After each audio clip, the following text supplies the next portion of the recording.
Thank you so much for giving us this opportunity to present to you and to share some of our findings from SPLASH, the research component of the Water Initiative. First of all, just a few words about SPLASH. What is this project with a funny name, but at least it's very catchy.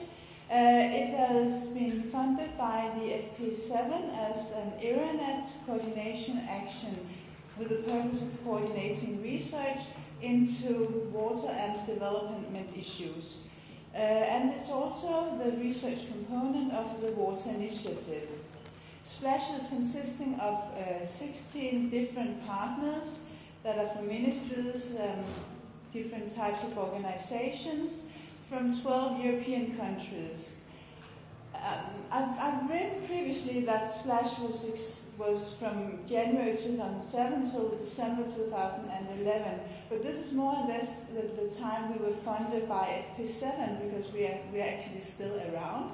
We have some ongoing activities and we're also looking into ways to continue our activities.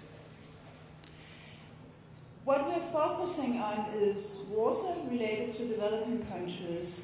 We had a number of discussions in the beginning if we should narrow it down to some other topics or be more specific, but in general we have been focusing on all aspects of water, but then narrowing it down with a geographical focus looking into Africa and into the Mekong region. And this has been because these are the areas where most of our partners had research projects and activities and where it would be more relevant to look into coordination activities.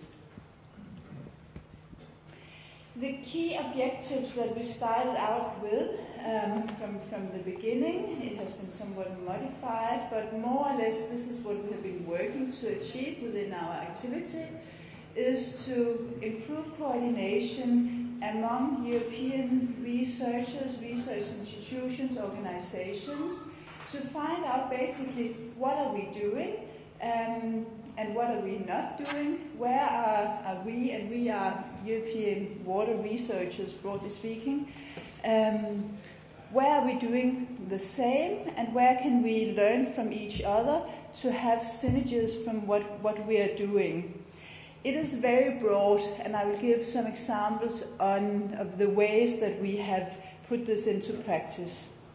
We have also been tasked with looking into what is good research management, not looking at the technical topics, but how we are running the research projects, how we can make this better, how we can be better in the way we are doing the research, and how this can be promoted in Europe and also globally. We have also been looking into how we can speed up transfer of results into policy and practice. Very often we have seen that research projects end up in articles in scientific magazines, and this is fine, not a problem with that. But we also need to ensure that the beneficiaries, those who really need to learn from the results, also know about this and find out what are the results in ways that are relevant and targeted for their use. And our final objective has been to look into areas that would benefit from jointly funded activities. We have set a long process on this. I will describe this a bit further. But to agree on some joint projects where it really seems relevant to include researchers from more European countries in common activities. We have a large number of lessons learned from these 5 years that we have been working most actively. I will not go into all of it, but I'll just describe some of our key lessons. We have done a large number of studies and mappings of research, overviews of different types of activities, programs, institutions, etc. That are all available on our website. And based on that, we have developed a number of lesson learned papers in different forms.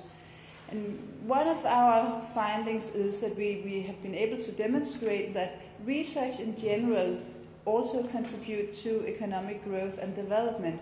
And countries that are putting more funding and more efforts into research is also getting some good results in terms of improving economic growth. This is very much so for developing countries. And this is also the case when we're looking at water research. It's for research in general, but surely also for water research. But what we have also seen that among research from European researchers, there is really too much duplication. There's too much knowledge that is generated that is not being used as broadly as it could be. And many projects are actually targeting the same topics, the same countries, the same areas. And this is one of the aspects that we have tried to address in our activities. We have also found that involvement of researchers from developing countries is very weak, and that it's very often asymmetric. One of the reasons for this is that researchers from European countries are very often those who have the fund, who have easy access to the funders, who are more able to also influence how the projects and activities are being structured. And there's a tendency that southern researchers are involved later on in the process and not often are part of defining the actual activities. And linked to this, we can also see that the administrative costs of research activities are very high, and this is also a constraint if you come from research institutions that do not have too much funds already, then to engage in the activities related to attracting international funding and taking part in international projects, finding the money to go to workshops, to network with people, to make sure that you're part of the international community can be very difficult. And there are many different procedures, and it's very complex if you are not part of the process from the beginning to find your way into this. And this is why we have seen that also there's a lack of training in research management. And this is also a barrier for more joint activities, and also really a barrier for participation on more equal footing of researchers from North and South. We have also seen from many of the activities that we have been covered that engagement with stakeholders tend to be a bit too weak. Very often stakeholder interaction is looked into a little bit too late in the process, and not as a partner that can also take part in defining the projects and scoping what it should be about, what the results could be of the activities, what is most relevant. We've also seen that dissemination of the results is often quite inadequate. One thing is that funds maybe not are allocated, but it's also because you are not having the stakeholders, the end users, as a part of the process all the way along, and you are not really tailoring the output to what is needed, what your audience is capable of reading and understanding and listening to. And then we have also seen that joint projects to ensure better participation of stakeholders and better uptake of the results should also involve all the partners more, and for sure more all through the process. So looking into these findings, the lessons learned, we have been finding ways in order to meet our objectives, to see how can we propose some suggestions to overcome some of these barriers and some of the obstacles for improving the research and the way research is being used. We have a large number of databases and overviews of who is doing what are research funders, what are research institutions, organizations. We have recommendations developed for researchers, for research programmers, research funders, on how you design programs, how you manage them. It's all been collected in a toolkit that I'll just demonstrate to you. In order to ensure coordination, it was quite clear after we've been working with this for some time that to ensure overall coordination of all European water and development research and all the partner countries we had would be too difficult a task. But we have taken out some specific coordination activities in some of the countries. In Ethiopia, where we started first mapping all European funded research projects and activities, and then seeing who's doing what and where can we learn from each other, where can we benefit, where can we cooperate in some of the activities.